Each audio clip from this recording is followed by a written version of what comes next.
56문 주의 성찬이 무엇인가에 대한 부분입니다. 그래서 주의 성찬은 물론 이제 뭐 성만찬하고 좀 연결돼야 되는 부분들이 있어요. 그래서 많은 분들이 성찬과 성만찬을 그냥 같은 개념으로 이해하시는데 물론 그냥 연결선상에 있기 때문에 굳이 뭐 구별을 안 하셔도 지금은 좀 그런 상황이 되긴 했어요. 근데 이제 예수님 당시나 아니면 그 이후의 제자들은 뭐 세례를 매번 할 수는 없는 거였으니까 이제 그런 어떤 성찬을 참여하면서 동시에 이제 그 만찬으로 좀 식사 자리로 자연스럽게 이어지는 어떤 그런 내용들이 있어서 약간은 조금 구별을 하긴 하지만 그러나 이제 의미는 같은 겁니다. 그렇다고 뭐 세 가지 성례가 되는 건 절대 아닙니다. 그것을 기억을 하시면서 이 성찬이 나중에 이제 식탁 교제로 결국 이어진다라고 하는 것을 기억을 또 하시면서 보시면 좋을 것 같습니다. 그래서 주의 성찬은 즉 예수 그리스도께서 신약에 제정하신 신약 성경을 통해서 제정하신 성찬은 그것도 곧 이제 성례인데 구약에도 성례가 있지만 특히나 신약에는 이 성례 늘 강조드리지만 세례와 성찬뿐이다라고 하는 거예요. 그러니까 여기서 무너지면 뭐 이거는 기독교라고 할 수도 없죠. 그리고 그게 이제 또 사적으로 집행되거나 아니면 거기에 그래서 반복적으로 말씀을 드릴 수밖에 없지만 반드시란 개념이 들어가요. 근데 어떤 반드시냐라는 그 개념이 중요하다라고 말씀을 드렸습니다. 이제 예를 들어서 이제 로마 카톨릭처럼 반드시 영세를 받아야만 반드시 성찬에 참여해야만 구원에 이른다 이런 개념으로서 반드시는 아니라는 거예요. 또 반대로 그렇기 때문에 인간의 어떤 고백이나 이런 거를 강조하기 위해서 침례교나 이런 쪽에서는 성장한 이후에 그런 어떤 직접적인 신앙 고백이 있어야만 참여할 수 있다라는 차원에서 이제 유아 세례나 이런 것들을 좀 부정하는 그런 부분들도 좀 우리는 배제를 좀 하는 거죠. 그래서 우리가 지난 시간에 이제 세례 부분을 뭐 소요리 문답에서 워낙 짧게 좀 나왔기 때문에 대요리 문답과 이제 웨스트민스터에서는 어떻게 말하는가에 대해서 설명드리면서 우리가 유아 세례를 주는 이유는 부모가 그 아이를 하나님의 백성으로 잘 키울 것을 그래서 교회는 끊임없이 권면을 해야죠. 끊임없이 권면하고 이 아이를 잘 키우는지 확인을 하면서 동시에 그 아이가 성장했을 때에는 스스로 그 신앙 고백을 하는가를 교회가 확인하는 절차, 그거는 이제 입교라는 것으로 확인을 하는 겁니다. 그래서 다른 어떤 부수적인 게 생겨난 것이 아니라 반드시 이제 필요한 절차로서 하는 거기 때문에 그거를 이제 성례 개념보다도 이미 성례를 통하여 그러니까 세례를 받은 자가 한 번 더 커서 이제 자신의 입으로 신앙을 고백하는 어떤 그런 내용들이 유아 세례 안에는 있다라는 겁니다. 그래서 세례가 단회적이지만 단회적이에요. 단회적 어떤 모양이지만 그 의미는 정말 우리가 하나님 앞에 가는 그 순간까지 계속해서 연속성이 있다라고 말씀을 드렸습니다. 그러나 이제 그 세례가 그렇게 이제 단회적인 반면에 성찬은 단회적이지 않고 자주 하면 좋다. 그러니까는 거기서도 이제 표현이 그렇죠. 그러니까 매주 하는 게 가장 좋지만 매주 하다 보면 당시에 이제 워낙 천주교랑 많이 비교할 수밖에 없고 천주교로부터 나왔다라고 생각을 하시면 안 됩니다. 그래서 대표적으로 자꾸 이렇게 그려요. 그림을. 이게 로마 카톨릭이 이런 역사가 있고 여기서 우리가 이렇게 나왔다. 개신교가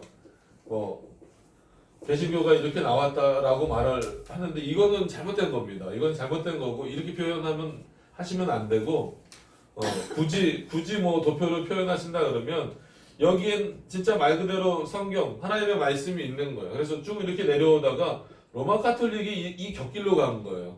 그래서 이때를 이제 암흑 시대라고 부르는 거죠. 어떤 진리가 가리워진 것처럼 물론 그 안에도 이제 뭐 왈도파라든지 꼭 왈도파만 있는 건 아니에요. 근데 대표적으로 이제 우리가 왈도파가 많이 알려져 있으니까 여러 어떤 그 자신의 백성들을 두시는 그런 역사들이 있었어요. 그래서 그런 거를 이제 점점점으로 표현을 하는 거죠. 그래서 이게 한 1000년 정도 되다 보니까 중세 천년의 암흑기다라고 이렇게 표현을 하는 거예요. 그러면 우리는 종교개혁자들은 어디냐면 바로 루터와 칼빈은 이것을 연결한 거예요. 여기랑은 전혀 상관없어요. 근데 굳이 도표로 표현을 하려면 종교개혁은 이런 어떤 여기서 이쪽으로 가지 않고 이 간헐적으로 있었던 이 흐름을 다시 원상태로 회복시킨 거예요. 그래서 이제 17세기 개혁신학을 표현할 때 지금 우리 21세기 벌써 21세기죠. 21세기를 살고 있는 우리가 그래서 많이 쓰는 표현 이거를 많이 쓰면은 이제 김현규 교수님한테 배웠다라는 거죠. 21세기를 살고 있는 우리가 그럼 어떻게 성경으로 돌아갈 것이냐. 이제 오전에 뭐 아드폰테스 얘기도 했으니까. 그럼 17세기라고 하는 풍성한 그 개혁신학의 정거장을 거쳐서 정거장이 뭔지 아시죠? 그걸 모르시나요? 그리고 바울에게로 이거는 이제 이해를 잘 하셔야 돼요. 이제 어거스틴도 그렇고 칼빈도 그렇고 바울이라는 표현을 쓰긴 하는데 이거는 바울이 너무 위대하다 뭐 이런 차원보다도 바울이 가지고 있는 어떤 그 신학적 체계 이런 것들이 이제 전체 성경을 보는 데 있어서 굉장히 중요하기 때문에 그리고 바울과 그리스도를 통하여서 성경으로 돌아가는 방식이다. 이게 이제 보통 이렇게 많이 표현을 하죠. 그래서 물론 이 앞에 있는 뭐 20세기 신학자들이나 아니면 뭐 그런 신학자들을 무시하는 건 절대 아닙니다. 왜냐면 우리에게 중요한 인물들이 많이 있으니까 봐야 되지만 여기를 배제하고 돌아갈 때는 상당히 좀 여러 가지 곁가지로 이렇게 갈 수 있기 때문에 어디를 경유하든지 간에 왜냐면 여긴 뭐 신칼빈주의도 있고 아니면 진짜 미국의 영향도 있고 심지어 성경신학의 영향을 받은 어떤 그런 내용들도 있기 때문에 오히려 17세기 정거장이라고 표현하기는 했지만 좀 필터링을 좀 17세기에서 좀 해서 이렇게 성경으로 넘어가는 방식 그래야 어떤 이런 내용들이 좀 걷어내질 수 있는 거예요. 왜냐하면 요 기간이 그러니까는 뭐 요 이후에 이제 현재까지가 여기가 이제 21세기라고 예를 들면 여기가 한 500년 정도 된 거잖아요. 500년 정도 된 거면 오히려 이 시대보다 짧아요. 그렇기 때문에 이 역사를 무시할 수가 없어요. 그러니까 역사를 무시할 수 없다는 게 영향력을 무시할 수가 없는 거예요. 그래서 우리도 알게 모르게 여전히 이 종교개혁을 했지만 다시금 회귀하는 본능인데 일로 가면 얼마나 좋겠어요. 근데 참 사람은 잘못된 곳으로 많이 가요. 에스겔서도 봐서 알지만 일로 자꾸 돌아가려고 하는 경향이 있어요. 그래서 끊임없이 종교개혁자들은 뭐 종교개혁의 후손은 일로 돌아가려고 애를 써야 된다라는 거예요. 이게 이제 개혁신학의 노력이죠. 그랬을 때 그럼 어떻게 돌아가는 게 가장 좋습니까? 라고 했을 때 이게 꼭 정답이라고 말할 수는 없죠. 왜냐하면 워낙 많은 방식들이 있어서 이걸 정답이라 그러면 또 엄밀파다 아니면 이제 하이퍼 칼빈이즘이다 이런 얘기를 하도 많이 들어서 근데 제가 개인적으로 생각하기엔 그리고 같이 공부하는 분들이 생각하기에는 이 방식이 가장 성경으로 돌아가기 좋은 방식이다. 그 중에서도 이 17세기에 풍성하게, 그러니까 칼빈은 15세기, 16세기 거기 사람임에도 불구하고 그 유산들은 오히려 풍성하게 17세기에 드러나기 때문에 근데 17세기에서도 좀 조심해야 될 게 있다라고 늘 말씀을 드리잖아요. 그래서 대표적인 인물이 누구죠?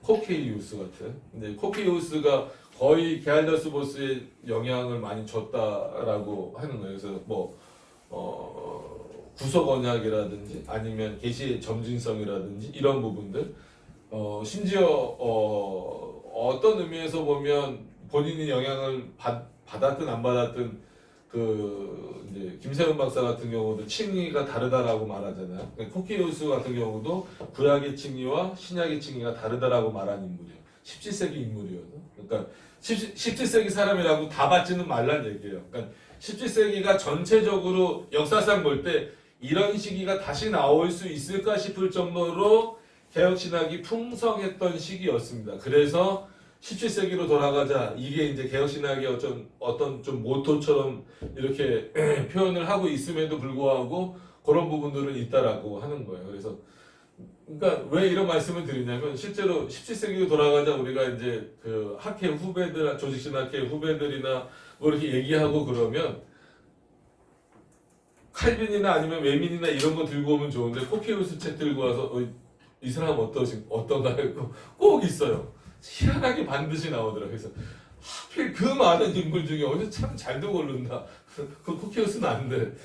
그런 이제 일화들이 있고 그래요. 그래서 한번 설명을 드리면, 절대 그래서 우리는 프로테스탄트라는 용어를 전 별로 안 좋아하는 거예요.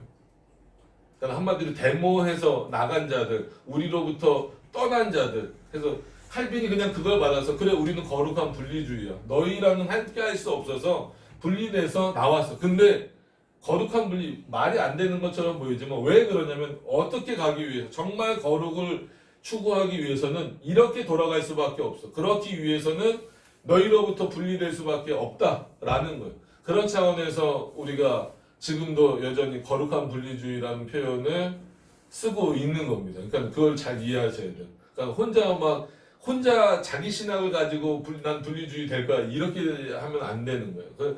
그랬을 때 그 내용을 풍성하게 알려주는 게, 물론 이제 칼빈의 내용도 있고 어거스틴의 내용도 있고 하지만 그거를 이제 전체적으로 종합적으로 이렇게 체계화해서 부른 게, 그래서 이때만 하더라도 용어 자체가 그냥 떼올라오게, 신학은 뭐 실천 신학이든 뭐든 그냥 다 신학이라는 개념 안에 집어넣었었는데, 이 이후로부터는 뭐 좀 나눠지는 시대가 18세기부터 본격적으로 시작이 돼요. 그래서 그 끝점에 있는, 시작점과 끝점에 있는 이 17세기의 내용, 풍성한 내용들을 여러분들이 좀 이렇게 이해하시면서 현대 신학자들의 책의 내용도 보시고, 그래서 3대 칼빈주의자 뭐 해서 뭐 아브라함 카이퍼니 뭐 이런 사람들, 뭐 바빙크니, 그 책으로만 먼저 개혁신학을 입문하게 될 때 문제점이 뭐냐면 여기로 못 들어가요.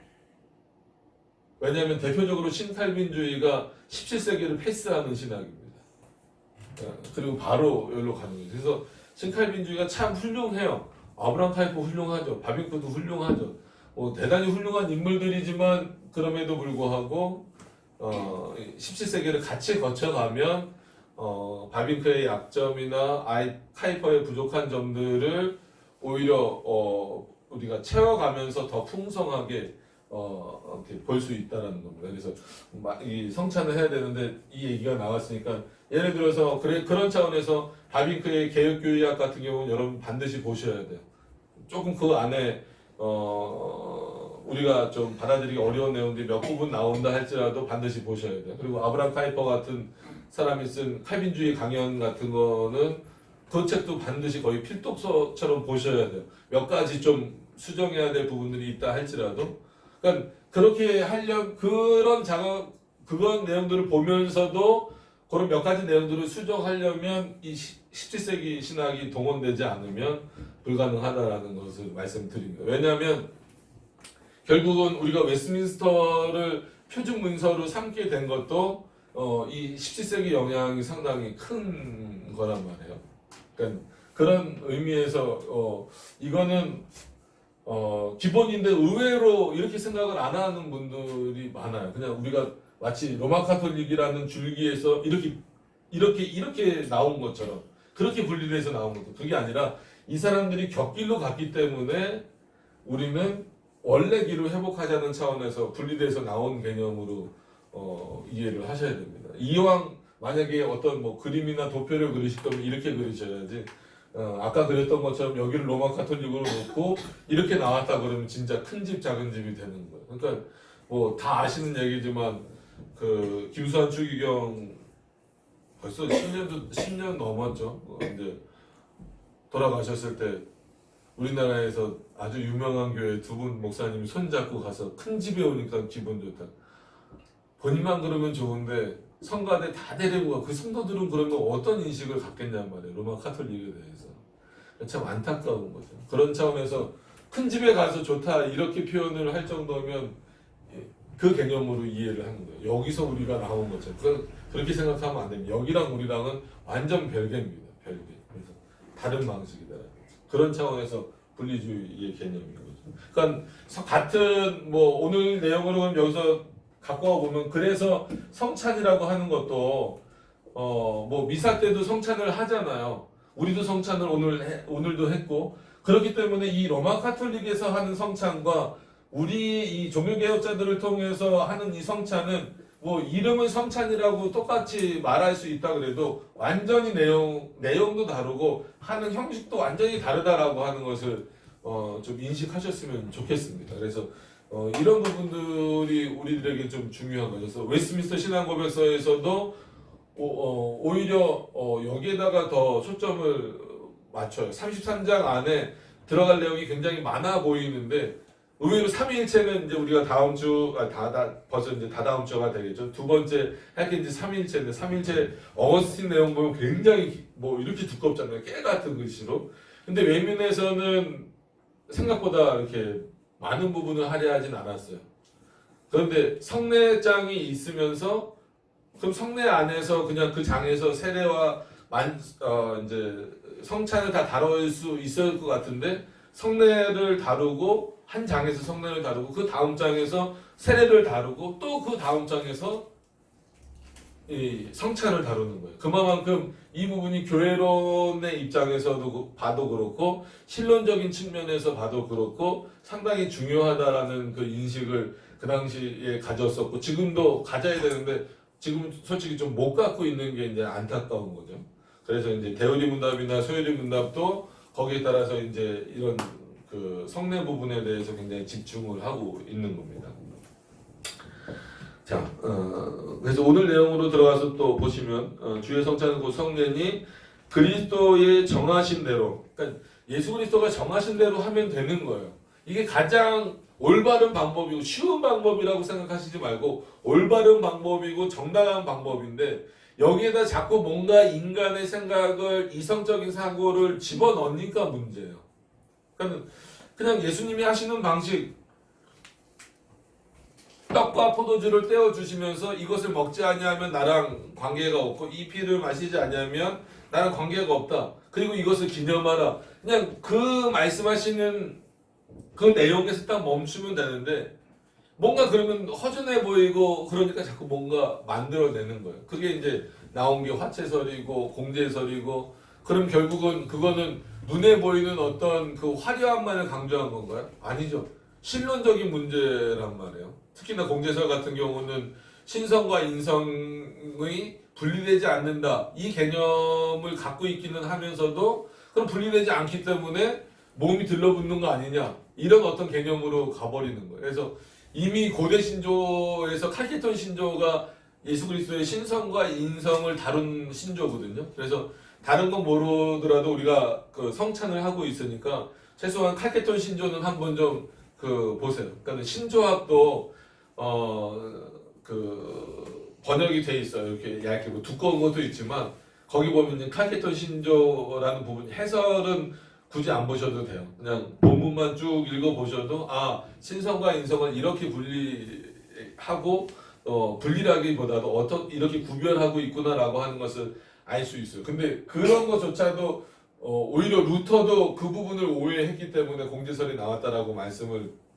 지난번에 드린 것처럼 그만큼 이 성찬은 이해하기가 어려워요. 그래서 뭐 화채설이다, 공제설이다, 우리는 또 뭐 쯔빙글리는 이제 기념설에 멈췄다, 우리는 영적 임재설이다 이렇게 구분짓고 있는데 그럼 영적 임재설은 뭐냐라고 했을 때 그리스도가 늘 편재하시잖아요.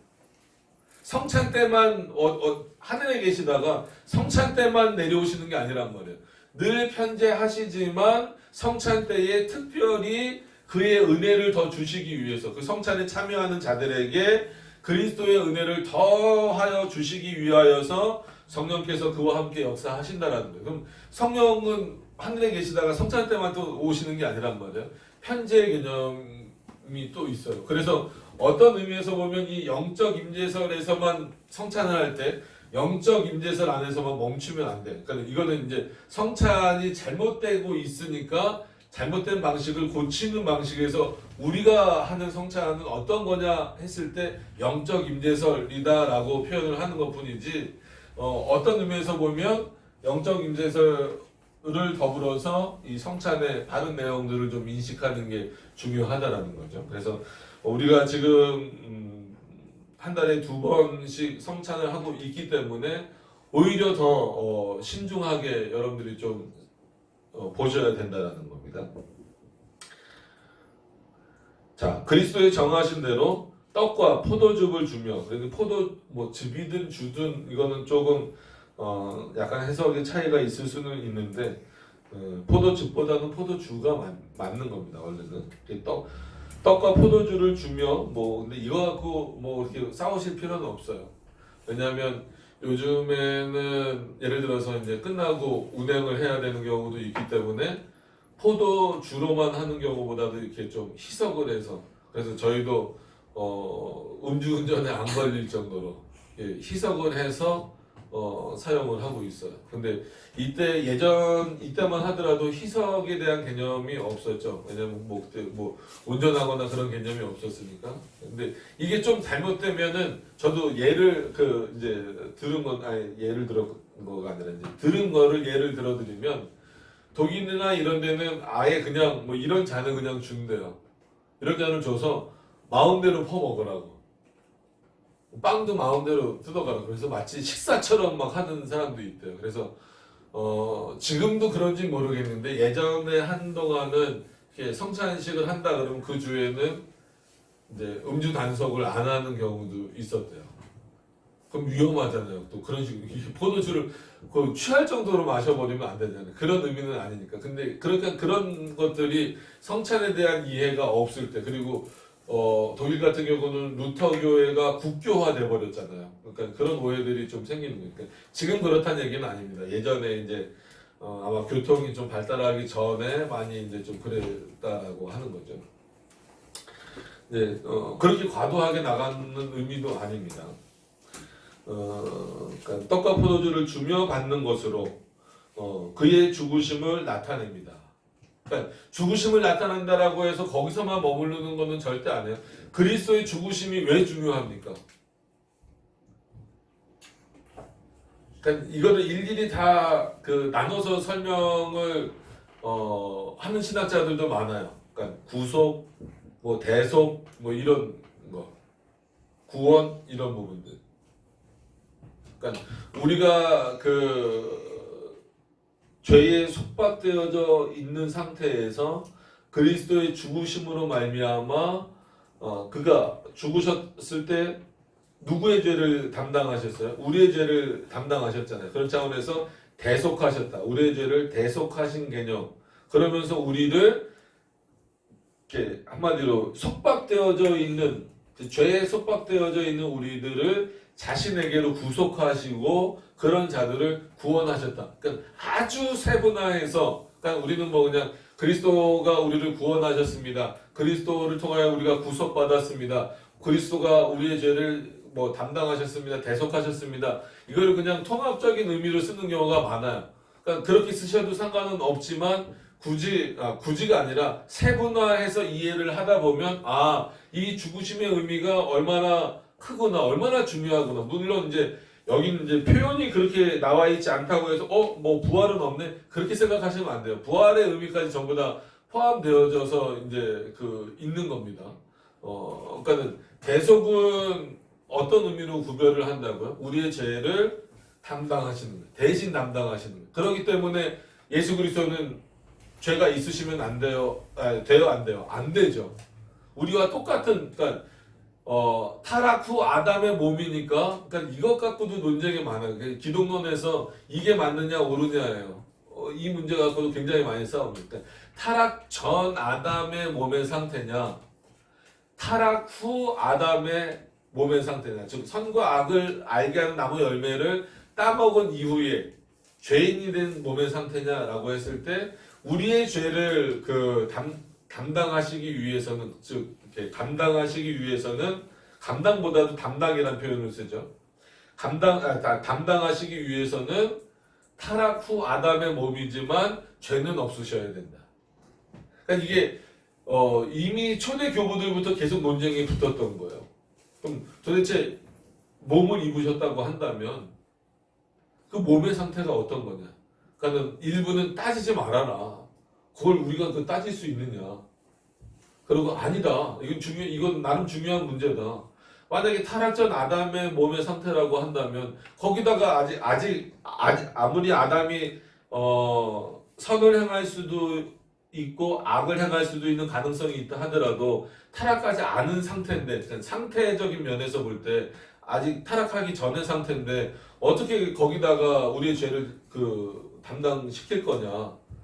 그래서 그런 논쟁들이 많아요. 그래서 고대 신조들이나 이런 거 보면 그런 논쟁들을 했던 기록들이 많습니다. 그래서 그런 고민들을 했던 그 신학자들의 글들도 있고, 그래서 나중에 최종적으로 우리가 결정한 건 아니지만 결국 인간의 결정이지만 분명히 우리는 어떻게 신조를 받아들입니까? 성령께서 조명하시는 어떤 그런 차원으로 받아들이고 있기 때문에 타락 후 아담의 몸으로. 그러나가 성경에서 이 신조나 신앙고백서에서는 중요하게 쓰일 때가 많아요.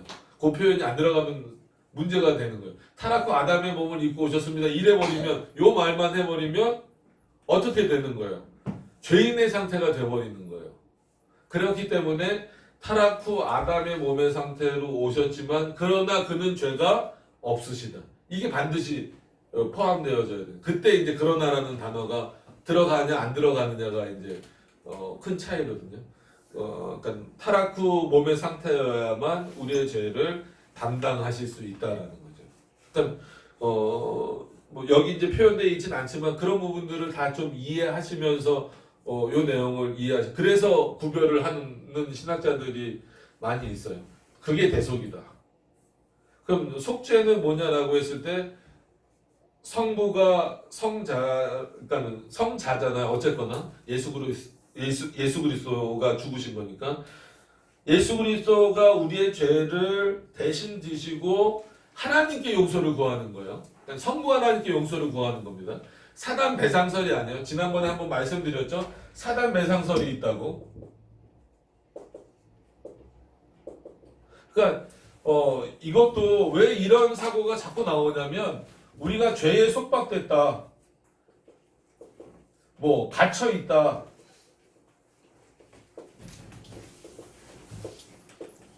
이렇게 해버리니까 사단에게 갇혀 있구나. 사단 아래 우리가 이렇게 딱 묶여져 있구나. 그러니까 예수 그리스도가 우리를 건져내시려면 사단에게 돈을 주고 마치 빼오듯이, 여러분 그 쉰들러 리스트인가 이런 거 영화 보셔서 유대인들 막 사귀는 거 보셨잖아요. 보신 분들 계시잖아요. 그래서 그게 이제 아주 막 히트를 친 영화긴 한데, 그런 것처럼 사단에게 돈을 내고 한마디로 값을 죽으심이라는 값을 치르시고 빼온 게 아니라는 거예요. 근데 희한하게 이 사고가 너무 강하게 있다 보니까 사단 배상설이 나와버린 거예요. 그렇지 않아요. 그러면은 구속이라는 표현을 쓰면 안 되죠. 그러니까 우리의 죄를 대신 담당하셔서 대속하신 그분이 누구를 통해서 구속을 이루신 거냐면 성부 하나님을 통하여서 우리의 죄를 담당하신 그 그리스도의 죄를 용서해 주시는 거예요. 그러니까 그리스도의 죄는 아니지만 우리의 죄를 용서해 주시는 방식이에요. 그러니까 이런 방식이니까 또 그 안에 이제 구속 언약이라는 개념이 또 자꾸 들어오게 되는 거죠. 그러니까 17세기에는 그런 구속 언약의 개념이 없어요. 근데 후대에서 보면 17세기가 그러니까 미완성이다 이렇게 자꾸 보여지는 거예요. 근데 늘 말씀드리지만 언약은 동일 관계가 될 수 없어요. 그리고 이미 언약의 내용을 우리가 알고 있는 대로 얘기하면 나는 너희 하나님이 되고 너희는 나의 백성이 된다. 이 개념을 언약 개념으로 우리가 정의를 해놓은 이상 성부와 성자의 구속 언약 개념을 넣어버리면 성부가 성자의 하나님이 돼버려요. 그리고 성자가 성부의 백성이 돼버리고, 그러니까 이런 어떤 언약적 측면에서도 문제가 돼버리고, 성부와 성자가 구속 언약을 맺었다라고 한다면 뭐가 깨지냐면 작정에서 말하는, 즉 예정에서 말하는 의논, 하나님의 의논이 깨져버려요. 왜냐면 삼위일체 하나님의 의논이거든요. 근데 구석에서 성부와 성자 간의 언약을 맺었다라고 하면 성령은 이 위격은 어떻게 할 거예요? 그러니까 성령을 축소시키게 되거나 아니면 그러니까 성부와 성자 간에 맺은 언약을 돕는 역할로서 이 성령의 위격을 둘 수밖에 없는 거예요. 근데 요즘에 어느 교회든 아니면 개혁주의를 추구하는 교회든 아니면 개혁주의 신앙을 표방하는 분들에게 구속 언약을 만약에 부정하듯이 이렇게 말씀해 보세요. 그러면 거꾸로 혼날 거예요. 어디 그걸 부정하냐고. 그거 부정하고 어떻게 이것을 말할 수 있냐고. 근데 오히려 17세기에 없던 개념들이에요. 그게 코케우스의 개념이고 G 보스에게 영향을 줬던 개념이 거꾸로 들어오는 거예요. 개혁신학 안으로. 그래서 벌컵 안에서도 평화의 의논이라는 표현으로 그게 있어요. 그런 내용들이. 벌컵의 조직신학을 그러니까 벌거프 조직신학이 훌륭합니다, 여러분. 보셔야 돼요. 청신에서도 좀 아쉬웠던 건 그거예요. 벌컵을 좀 뛰어넘는 신학이 돼야 되는데 벌컵이 마치 이렇게 최고선이 돼버린 듯한 느낌이 있어서 조금은 아쉽다라는 생각이 들었어요. 벌컵을 반드시 여러분들 보셔야 돼요. 벌컵의 조직신학책은 신학생들만 보는 게 아니라 성도님들도 좀 보셔야 돼요. 그럼에도 불구하고 이런 아쉬운 부분들을 좀 뛰어넘어갈 수 있는 거죠. 근데 벌컵 자체도 뭘 극복하지 못했냐면 바로 그런 평화의 은원과 같은 부분들을 극복하지 못해서 구속은 성부와 성자 간의 언약이다. 이렇게 딱 얘기를 해버리고 넘어가 버리는 거예요. 그때 나머지 성령의 위격은 그리고 이미 작정과 예정 때에 컨실리움, 그 의논의 개념이 해결이 안 돼요. 그러니까 언약 개념에서도 해결이 안 되는 거고, 그러니까 삼위일체 하나님의 의논이잖아요. 그게 하고 얘기했을 때는 우리는 모르는 방식이에요. 그렇죠. 삼위일체 존재 방식이 우리와 같은 방식이 아니란 말이에요. 그렇기 때문에 세 분이 의논하신다라고 했을 때, 그러니까 세 분이라고 표현하면 안 되죠. 세 위격이 의논하신다라고 했을 때에 그게 어떤 방식인지 몰라요. 뭐는 아니다라는 것만 아는 거죠. 그러니까 우리가 이렇게 마치 둘, 셋이 모여서 뭐 이건 어때 저건 어때 이런 방식은 아니라는 거죠. 그러니까 그런 회의의 방식이 아니라는 차원에서 아니지만 그러나 세 위격 간의 그 의논의 형태다라고 했기 때문에 그건 창조뿐만이 아니라 창조, 타락, 구속 모든 그 섭리에 있어서 역사상 일어나는 모든 일들에 있어서 컨실리움 개념이 적용이 되는 거란 말이에요. 그래서 중보자 그리스도로 예정되셨다라고 했을 때도 그러면 그거는 그리스도가 예정되셨으니까 성부와 성령이 의논하셔서 성자를 예정하신 게 아니라 삼위일체 하나님의 의논 가운데 성자를 중보자로 예정하신 거란 말이에요. 그러면 구원의 문제도 동일하게 적용해야 되는 거예요. 그리스도를 통해서 구원받지만 그러니까 구원을 이루시지만 성부와 성자 간의 언약이라고만 말하는 게 아니라 삼위일체 하나님의 의논에 따라서 실행되는 것으로 이해를 하시는 게 더 좋아요. 근데 만약에 이거 영상을 보시는 분들 중에서나 아니면 현대의 개혁 신학을 하는 뭐 거의 대부분 많은 분들이 구속 언약을 얘기하십니다. 얘기 안 하는 사람이 만약에 10명이다 그러면 10명은 범위가 너무 적나? 표본이 너무 작나? 100명이다 그러면 아마 한 90명 이상은 구속 언약을 얘기하실 거예요.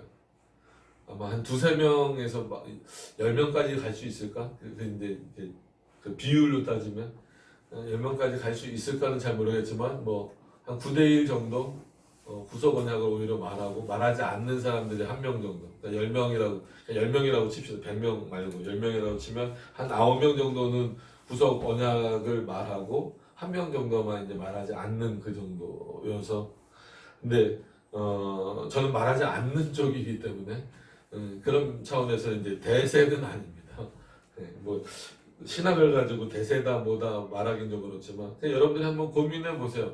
과연 구속 언약이 가능할까? 성부와 성자가 그냥 뭐 대속하고 이제 그 구속에 있어서 우리의 죄를 성부가 용서해 주신다는 차원에서 그것을 이렇게 받아들일 수 있느냐? 뭐 그렇게 이제 이해는 할 수 있어서 전체 문제를 놓고 봤을 때 한번 생각을 해보셨으면 좋겠습니다. 그런 차원에서 말하는 거고 구원은 당연히 영생을 얻는 어떤 그런 차원이니까 그의 죽으심을 나타냅니다. 이 부분이 상당히 그런 차원에서 중요한 겁니다. 그러니까 당연히 그의 몸이 죽으시고 그의 피가 다 흘려 나갈 정도로 그래서 뭐 성인 피가 남자 기준으로 해서 한 5리터 정도밖에 안 되잖아요. 그 5리터면은 진짜 1리터짜리 뭐 생수나 뭐 음료수병 5개 정도 흘리면 끝나는 거예요. 그러니까 그 피를 다 흘리시는 어떤 그런 내용이기 때문에 뭔가 피를 그의 죽으심으로 이제 표현을 하게 되는 거죠. 자, 이 부분도 중요해요. 솔직히 중요하지 않은 부분은 없습니다. 그러니까 이 부분은 워낙 잘 모르시거나 아니면 잘못 알고 있거나 아니면 뭐 이렇게 오히려 대세의 흐름으로 이렇게 가시는데 뭐 그래도 나는 구속 언약을 인정하겠다 그러시면 뭐 제가 강요를 할 수는 없어요. 그런데 전 개인적으로 그렇게는 그 구속 언약을 인정하지는 못하겠다라는 입장인 것을 여러분들한테 말씀을 드리는 겁니다. 자, 그 다음에도 중요한 이거는 이제 어떤 그런 신학적인 차원이라면 그 다음 부분은 실제로 참여하는 자가 어때야 되는가? 이제 물론 이제 97문에 주의 성찬에 합당하게 참여하려면 어때야 하는가에서 한 번 더 나누기는 하지만 여기서도 이제 또 나옵니다. 합당하게 받는 자들은 물론 여기에서는 우리가 초반 성례를 아예 얘기할 때 말씀드렸잖아요. 바른 말씀의 선포가 있은 다음에 성찬이 있어야 되는 거예요. 그래서 말씀이 선포되지 않고 성찬만 드리거나 하는 경우는 안 됩니다. 오히려 성찬 없이 하나님의 말씀이 선포되는 것은 우리가 올바른 예배로 그냥 받아들여요. 근데 거꾸로 말씀이 없이 성찬만 진행되는 것은 올바른 예배로 받아들이지 않습니다. 왜냐하면 보이는 말씀이기 때문에 이 보이는 말씀은 결국 어디에 의존할 수밖에 없냐면 들려지는 선포되어지는 말씀. 그래서 그냥 복음이라고 말하지도 않고 그냥 설교라고 말하지도 않고 그냥 말씀이라고 말하지도 않아요. 신실한 말씀이 선포되는 즉 어긋난 말씀이 아니라 그러니까 성경에서 벗어난 말씀이 선포되어지고 성례가 이루어지는 게 아니라 성찬이 이루어지는 게 아니라 바른 말씀의 선포, 신실한 바른 말씀의 선포 다음에 성찬이 와야 된다는 거예요. 그래서 성찬은 언제만 할 수 있는 거예요? 예배 때만 할 수 있는 거예요. 그것을 여러분들이 기억을 하시면서 그런 차원에서 사적인 세례도 안 되고 사적인 성찬도 안 돼요. 사적이다라고 하는 것은 주는 대상이 이제 뭐 다를 수도 있지만 아무리 목사라 할지라도 사적으로 가서 세례를 준다거나 사적으로 성찬을 베푼다거나 할 수는 전혀 없다라고 하는 거예요. 그래서 선교지에서 늘 그게 고민거리예요. 남자들만 선교를 나가는 게 아니기 때문에 우리는 여성 한 수를 인정하지 않으니까 그럼 선교지에서는 어떻게 할 거냐 고민하다가 이제 여자 선교사님들이 많이 또 계시니까 어쩔 수 없이 이제 거의 목사가 해야 되는 역할을 허용을 했던 거죠. 처음에 안 보내거나 아니면 주변에 어떻게 해서든지 남자 목사님들의 좀 협조를 이렇게 받게 하거나 좀 이랬었어야 되는데 보통 합동도 그렇고 우리 대신도 그렇고 임시적이다 뭐 이런 표현을 썼지만 한번 허용하면 뭐 그게 뭐 임시적이 됩니까? 그냥 허용한 걸로 끝난 거지. 그러니까 매년 뭐 우리 교단뿐만이 아니라 여성안수 헌야안이 올라오면서 성경적인 얘기, 그러니까는 뭐 이제 디모데전서나 뭐 이런 게 시대적인 해석이다 뭐다 이런 것도 나오면서 꼭 그런 보편적인 예보다 극단적인 예들을 많이 들죠. 그럼 선교주에서 어떡하냐? 그럼 예를 들어서 전쟁이 다 나서 남자들이 다 죽었을 경우 어떻게 할 것인가? 그럼 솔직한 얘기로 성찬은 안 해도 되는 거예요. 어떤 의미인지 아시겠죠? 그런 차원에서 오히려 말씀 선포가 더 바르게 선포되는 것이 중요하고 그 다음에 성찬이라는 거예요. 그래서 우리가 미사를 비판할 때도 잘못됐긴 해도 그러니까 그 미사 자체가 잘못됐기 때문에 비판하기도 하지만 순서상 거기는 설교가 없잖아요. 지금은 이상하게 하대요. 설교를 하더라고요. 그러나 뭐 우리와 같은 설교는 아니니까. 그래서 합당하게라는 것은 그런 부분들을 이제 말한다라는 거죠. 그래서 합당하게 받는 자들은 그래서 그 예배를 통하여서 말씀을 올바르게 듣고 성찬에 참여하는 자들은 육체와 정욕으로 참여함이 아니요. 그러니까 내가 이 성찬을 통해서 뭔가 이렇게 번쩍하는 걸 누려야 되겠다. 아니면 뭐라 그럴까 이거를 통해서 어떤 가시적인 뭔가 효과를 얻어내야 되겠다. 이렇게 생각하고 우리가 참여하는 게 아니에요. 가끔 아주 가끔 이렇게 물어보는 분들이 계셨어요. 그래서 뭐 지금 우리 교회에서는 안 계셨지만 부교육자를 너무 오래 하다 보니까 그랬었던 것 같은데 뭐 목사님 저는 성찬에 참여해도 별 느낌이 없어요. 그래서 어떤 면에서는 맞을 수도 있다고 별 느낌이 없는 게 근데 또 어떤 의미에서는 별 느낌이 없다라고 한다면 그것 또한 한번 좀 생각을 해봐야 된다. 이렇게 몸의 어떤 가시적인 느낌은 당연히 없다. 그런 느낌을 받으려고 하면 안 된다. 그거는 정말 이 성찬을 망가뜨리는 거고 그거야말로 신비로운 게 아니라 신비주의로 빠지는 거다. 이렇게 얘기를 하고 그러나 반대로 그 성찬에 참여하면서 그냥 뭐 하는 거니까 의뢰 뭐 하는 거니까 그것 또한 문제다. 이 성찬을 통해서 떡을 먹으면서 저희는 이제 뭐 카스테라로 하지만 떡을 먹으면서 또 포도주를 마시면서 실제로 그리스도가 임하신다는 그 영적 임재서를 믿는다면 내가 이것을 통해서 그리스도에게 매어져 있구나. 그리스도가 다시 한 번 더 나의 구주라고 하는 것을 깨닫게 하시는구나. 그가 나에게 참 평안을 주시는구나. 이런 느낌은 좀 성찬 때 우리가 좀 가져야 된다. 그리고 그런 마음으로 참여해야 되고 그냥 수도에서가 나가야지 아니면 뭐 이제 큰 교회들은 일일이 다 나올 수 없으니까 이렇게 돌리잖아요. 돌리면 그냥 순서 왔으니까 먹어야지 이런 게 아니라 그래서 준비가 뭐냐면 다음 시간에 또 말씀드리겠지만 준비가 뭐냐라고 했을 때 뭘 특별히 뭐 준비한다기보다도 진짜 그 주간에 하나님을 더 생각하고 그리스도가 누군가 그리스도가 나를 위해서 죽으셨지 그가 이루신 대속이 어떤 의미고 그가 이루신 구속이 어떤 의미고 그가 우리에게 주신 그 구원 즉 그 영생의 의미가 정말 이거는 값으로도 매길 수 없고 어떤 것으로도 얻을 수 없는데 이번 주에 교회 가서 성찬을 통해서 다시 한 번 더 그런 은혜를 누리자 그런 생각을 하는 것만으로도 굉장히 어떻게 보면 좀 훌륭하죠. 왜냐하면 토요일까지 아무 생각이 없다가 주일날 아침에 오늘 성찬이네 그렇게 참여하는 경우가 솔직한 얘기로 대부분이기 때문에 그래요.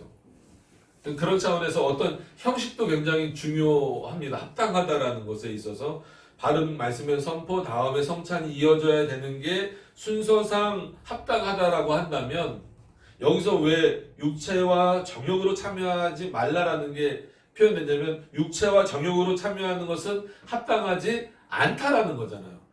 그러면 생각해 보세요. 육체로 참여 안 하면 여러분 영만 나와서 받을까요? 아니잖아요. 여러분들 몸이 나와서 참여를 해야 되는 건 맞잖아요.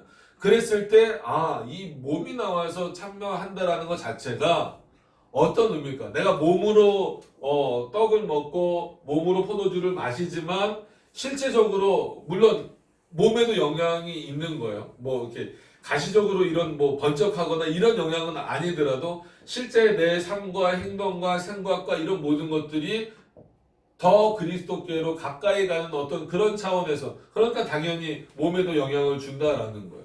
그러니까 뭐 우리 오전에 봤던 것처럼 우상을 섬기게 되면 실제로도 그런 음행에 빠지게 되는 어떤 그런 뭐 자기 몸 영뿐만이 아니라 몸도 더럽히는 행동이 되잖아요.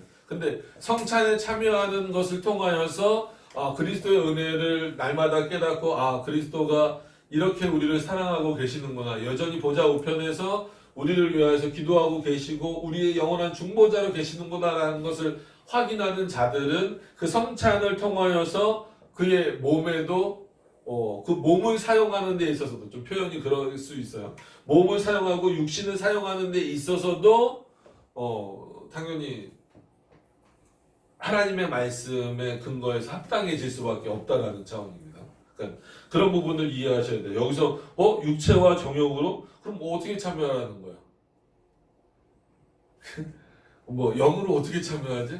그러니까 영적 임재설 그러니까 사람들이 잘 몰라요. 오히려 리얼리즘이요. 그러니까 리얼리즘 개념도 우리에게 있는 거니까 그러니까 실제적이다는 개념도 잘 적용을 해야 됩니다. 그러니까 어떤 게 실제적이냐는 거예요. 그러니까 루터주의처럼 그의 몸이 실제로 임한다라는 실제설은 거절하지만 그리스도가 실제로 임하셔서 우리에게 은혜를 주시고 우리가 그 은혜를 실제로 받는다라는 차원에서의 실제설은 우리에게도 있다라는 거예요. 영적 임재설 안에도.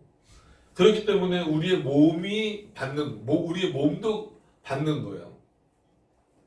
그래서 몸도 정결케 하는 그렇다고 성찬 전날 이렇게 그걸 뭐라 그래요? 목욕제기 하듯이 그렇게 하고 오시진 말고 또 꼭 그런 분들이 있어요. 부활절이나 이런 거 할 때 꼭 그렇게 그거는 또 한국적인 문화가 이렇게 막 합쳐진 거고 그래서 그 선교학을 배우면 그런 부분 배워요. 신학의 역토착화. 그죠? 그러니까 바른 신학을 심으려고 했는데 바른 신학을 심으려고 하니까 이 사람들하고 이 괴리감이 너무 먼 거예요. 그러니까 일정 부분 그래 너희 거를 좀 받아줄 테니까 기독교를 좀 받아들여라. 그러다 보니까 어떻게 보면 그 지역의 독특한 기독교가 돼버리는 거죠. 그게 이제 신학의 역토착화의 어떤 그 개념입니다. 우리나라도 이제 그게 대표적인 게 요즘은 안 그러지만 부활절 때 이렇게 목욕제계를 하고 간다든지 하얀 소복을 입고 간다든지 요즘에도 여전히 부활절날 하얀 양복 입고 올라오시는 목사님들 계시더라고요. 네. 그래서 아예 교회에서 또 맞춰주는 경우도 있고 이제 그런 게 이제 한국 문화가 기독교 안에 들어오게 된 거예요. 서로 양보해서 그런 거죠. 그래서 양보하지 않고 말씀을 심으려는 그 선교사님들에 대해서는 여러분들이 상당히 그 공로를 인정을 해주셔야 돼요. 그러니까 인간적인 그런 공로보다도 그 열심을 인정을 해주셔야 돼요. 그렇지 않은 게 이제 문제죠. 자, 육체와 정욕으로 참여함이 아니요 믿음으로써. 그래서 제일 합당한 것은 믿음. 이 믿음에 대한 문제가 과연 있느냐. 근데 이게 참 어렵습니다. 그러니까 뭐가 어렵냐면 판단하기가 참 어려워. 믿음이 있는가? 이거를 어느 정도까지 확실하게 판단을 할 수 있는가? 그래서 그냥 교단 헌법이나 이런 데서도 세례받은 자, 교회 회원이 된 자, 아니면 무흡한 자. 그러니까 이게 상당히 애매하죠. 무흡한 자. 그럼 그 단어상으로만 보면 아무도 여기 성찬에 참여할 수 있는 사람 없어요. 무흡한 자가 어디 있어요? 흠이 없는 사람이 어디 있어요? 일주일 동안 맞아요. 다음 주 성찬이니까 이번 주에 그 성찬을 받을 준비를 잘 하시길 바랍니다. 그거 어떻게 준비를 잘 하라는? 평상시보다 더 성경 많이 보고 더 기도 많이 하고 물론 그러면 좋죠. 그게 나쁘다는 건 아닌데 이 무흡이라는 개념 자체가 좀 애매하기는 해요. 어느 정도 기준을 줘야 되는 거예요.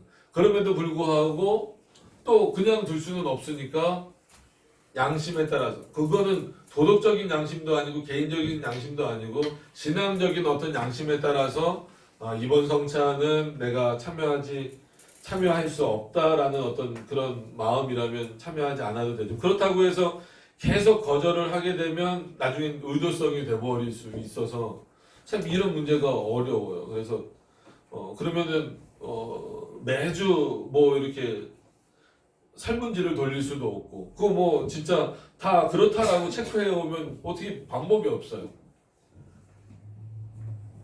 그래서 이제 우리 교회도 성찬을 이제 시행하고 있는 차원에서 이 믿음으로서의 이 부분이 솔직한 얘기로 저도 상당히 고민입니다. 이걸 어떻게 확인을 할까? 이게 확인이 반드시 필요하기는 한데 성찬을 뭐 2주마다 한 번씩 드리는데 매주 전화해서 성찬 준비되셨습니까? 받으시는 여러분도 어떻게 준비를 해야 됩니까? 아마 거꾸로 또 이렇게 물으실 것 같고 참 어려움이 있습니다. 그래서 무슨 어떤 이렇게 뭐라 그럴까요? 설문지는 아니고 무슨 이렇게 문답서 비슷하게 이렇게 뭘 만들어서 거기에 양식껏 체크하지 않으면 참여할 수 없습니다. 물론 그렇게 할 수도 있는데 그것도 결국은 또 양심껏이라는 단어에서 그냥 무의미하게 또 체크를 하게 되는 경우가 또 생긴단 말이에요. 그러면은 그게 공식적인 어떤 또 문서가 되기 때문에 그래서 그게 참 어려운 거예요. 그래서 교단 헌법에도 그렇고 여기 표현에서도 믿음으로써라는 것으로 이제 총칭을 그냥 하는 거죠. 그리고 제일 중요한 것은 어떤 안전장치들을, 그러니까 이 성찬에 올바로 참여하게 하기 위해서 어떤 안전장치들을 마련해 놓는다고 한들 하나님의 판단보다 뛰어날 수 있을까에 대한 문제는 있어요. 생활적인 측면에서 요즘엔 솔직히 예를 들어서 술 마시는 성도도 많으니까 성찬하는 주니까 이번 주만은 성찬 하니까 술 드시지 마세요. 이것도 아니고 술은 성찬과 상관없이 담배 피는 분들도 이번 주에는 성찬이 있으니까 담배 피지 마세요. 이것도 아니고 오히려 이제 주처 문제를 예를 들어서 그렇지만 주처 문제도 이거는 성찬과 상관없이 그리스도인답게 사는 문제에서 이제 포함이 되어 있는 건데 결국은 성찬의 문제가 그리스도인답게 살고 있느냐 안 살고 있느냐거든요. 근데 어떤 신학적 수준을 판단하는 것은요, 여기서 진짜 시험 문제 내서 풀어보라 그러면은 답이 딱 나오죠, 그죠? 그럴 것 같지 않아요?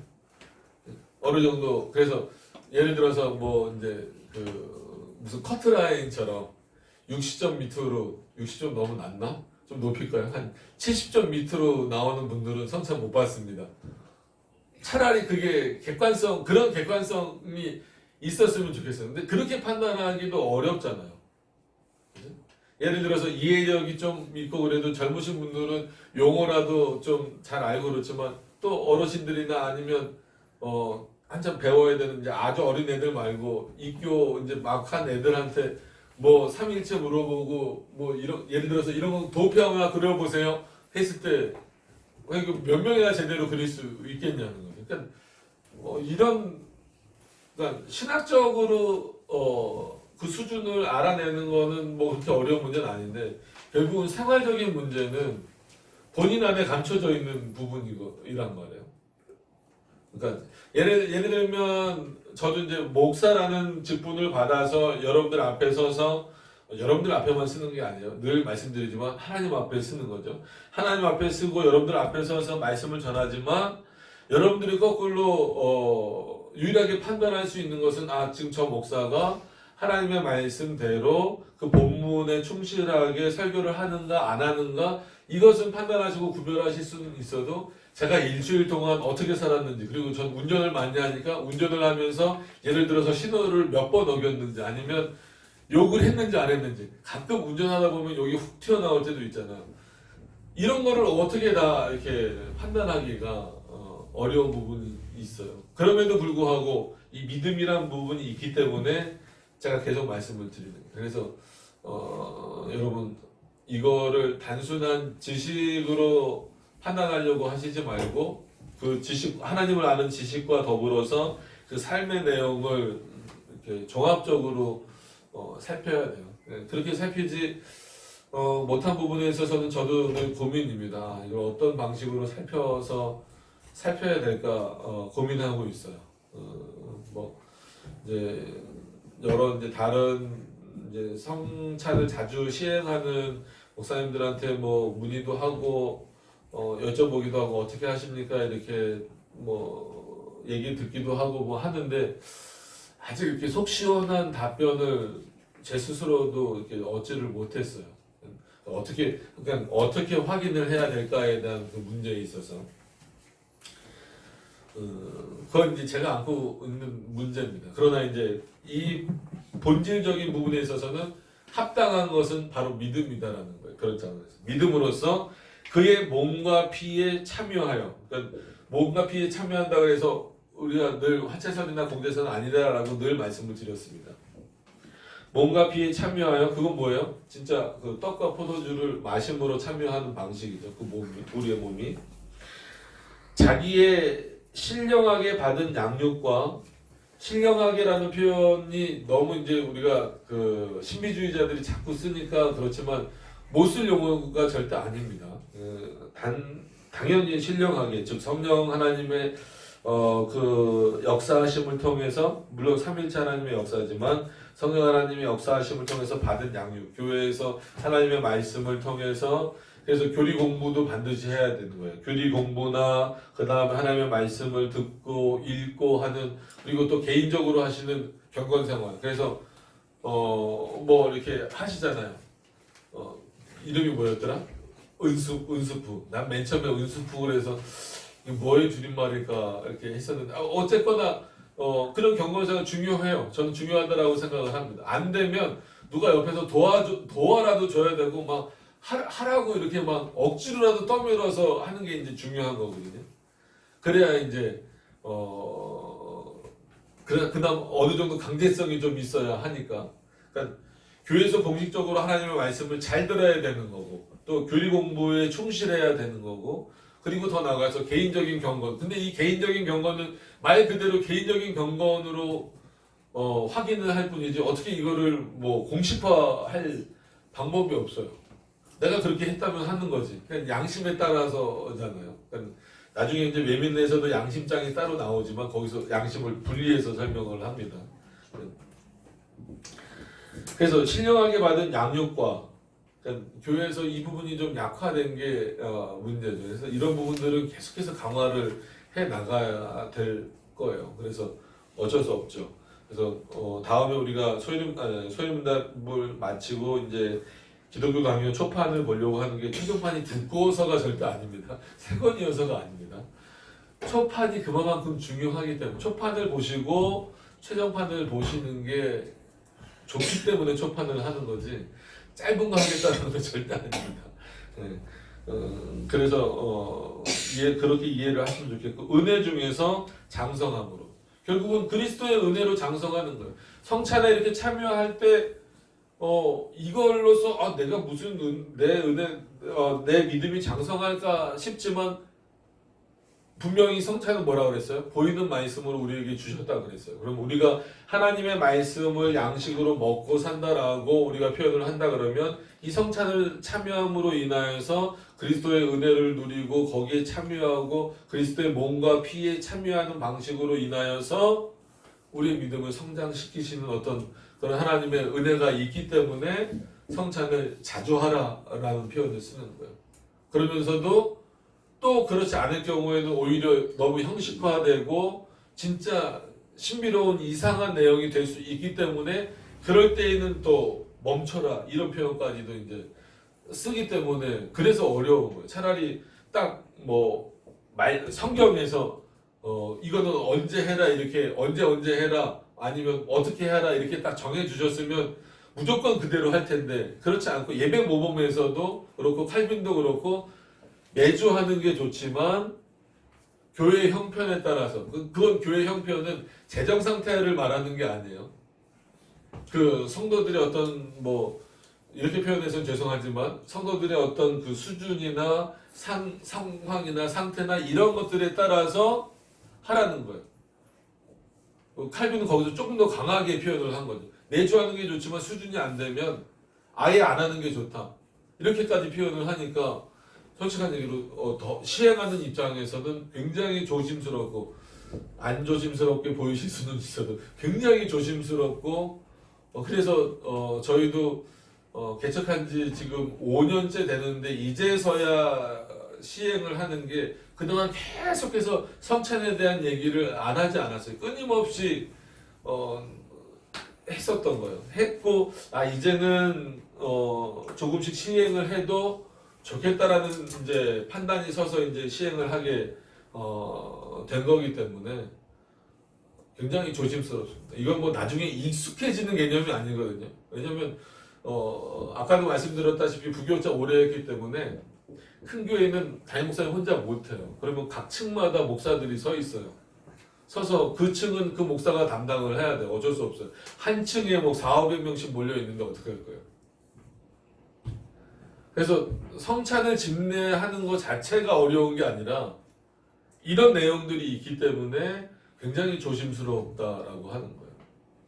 거기서는 더 심해. 뭐 어떻게 처음 보는 사람인데도 그냥 먹는데 이걸 뭐 세례 받았냐고 물어볼 수도 없고 참 그런 어려움이 있었죠. 그래서 이렇게 하는 건 성찬이 아닌데 그런 생각을 하면 그래서 미루왔던 거예요. 개척을 해서도.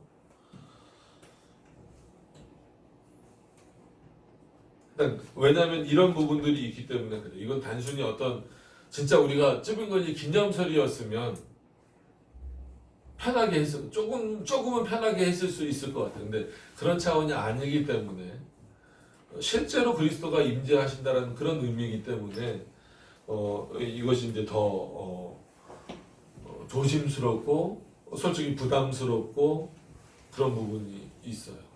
그런 것들을 좀 이해하셔서 이제 다음 주에 한 번 더 남았기 때문에 일단 생활적인 부분이나 이런 부분들이 이제 어떻게 준비할 것인가에 대한 부분들을 다음 주에 좀 나누고 오늘은 요런 내용들을 좀 한번 기억하시면서 이제 어떤 게 합당한 것인가에 대한 그 의미. 그래서 성찬도 결코 여기랑 같이 될 수 없다.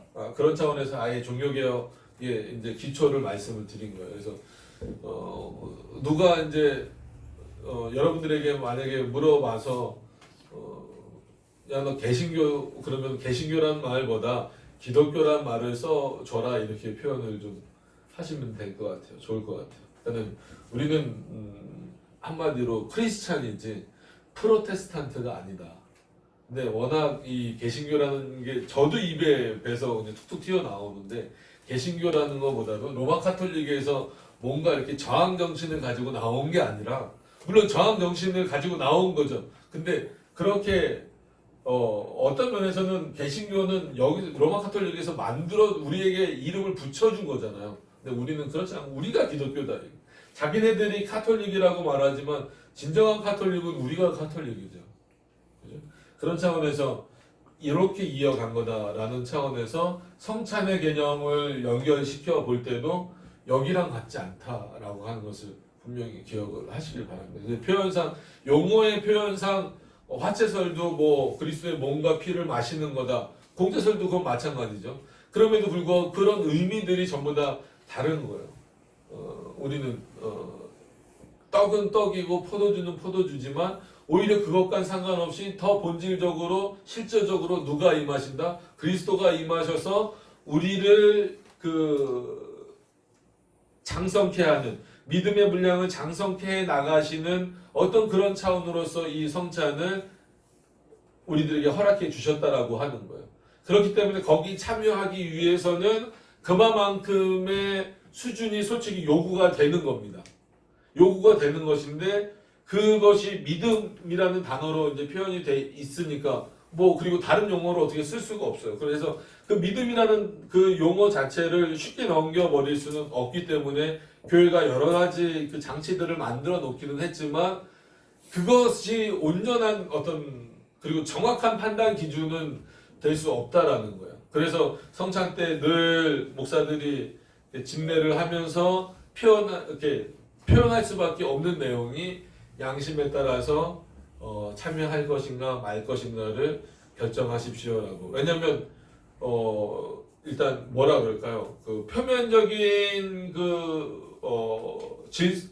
뭐 질서나 아니면 참여할 수 있는 권한이나 이런 것들은 대부분 성도들이 갖추고 있으니까 그걸 가지고 뭐 어떻게 나눌 수 있는 방법이 없어요. 그렇기 때문에 개인의 신앙 양심에 한번 호소를 하는 거죠. 호소를 해서 성찬은 함부로 참여는 안 됩니다. 그러나 또 반드시 참여해야 될 의무가 또 있습니다. 이렇게 표현을 할 수밖에 없다라는 것. 그런 한계가 있다라고 하는 것을 인간적인 한계입니다. 하나님이 성찬의 한계가 아니라 그것을 이렇게 집행하는, 집례하는 부분에 있어서의 그 인간적인 한계가 있다라고 하는 것을 기억하시면서 다음 주에 한 번 더 이제 그 합당하게라는 부분을 좀 확대시키는 거예요. 그러니까 소리문답에서도 결국은 이 문제가 가장 크다라는 거죠. 성찬에 참여하는 부분에 있어서 이 합당하게가 어떤 이 교회의 질서 면에서도 어떻게 드려야 되느냐가 중요한 거고, 참여하는 성도들 입장에서도 어떻게 해야 되느냐가 어떤 삶의 내용으로서 준비해야 되느냐가 중요한 거다라고 하는 것은 이제 다음 주에 한 번 더 나누면서 성찬은 마치고 이제 주기도문의 내용으로 넘어가도록 그렇게 하겠습니다. 그리고 아까 이제 잠깐 말씀드린 것처럼 이제 끝나고 뭐죠? 기독교 강요 초판입니다. 초판을 할 건데 이제 어떤 버전으로 할 건지는 결정을 해서 좀 책들을 좀 보고 결정을 해서 말씀을 빠른 시간 내에 그래서 공동 구매를 하게 되면 빨리 해야 되니까 그렇게 하도록 하겠습니다. 기도하도록 하겠습니다.